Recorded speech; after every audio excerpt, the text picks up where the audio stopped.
సహజంగా ఒక కేసు బనాయించాలన్నా, ఆ కేసులో ఎవరన్నా ముద్దాయిలు ఉంటే వారిని శిక్షించాలన్నా కనీసం ఏదో ఒక ఆధారం అనేటువంటిది ఆ డిపార్ట్మెంట్కి కన్సర్న్డ్ ఇన్వెస్టిగేషన్ ఏజెన్సీ ఏదైతే ఉందో ఆ ఏజెన్సీకి కనీసం ఆధారాలు అనేటువంటి దొరకాలి. ఇప్పుడే వారితో మాట్లాడాం.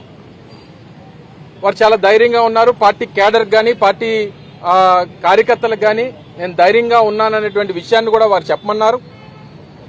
ఏ తప్పు చేయనటువంటి దానికి నేను శిక్ష అనుభవించినప్పటికీ పార్టీ కోసం నేను అన్ని భరిస్తాను, ఏ రకమైనటువంటి ఇబ్బంది లేదు అనేటువంటి మాట కూడా వారు చాలా ధైర్యంగా చెప్పడం జరిగింది. వారిని గత 5 సంవత్సరాలు 2019-24 మధ్యలో వారి కంపెనీలకు సంబంధించి కానీ వారి పర్సనల్ అకౌంట్స్ సంబంధించి కానీ అన్ని రికార్డ్స్ అడిగారు, అన్ని బ్యాంక్ స్టేట్మెంట్స్ అడిగారు. వారు ప్రొడ్యూస్ చేశారు. లేదు 2019-24 కాదు 2014 నుంచి ఇవ్వండి రికార్డ్స్ అని అడిగారు, అవి ప్రొడ్యూస్ చేశారు.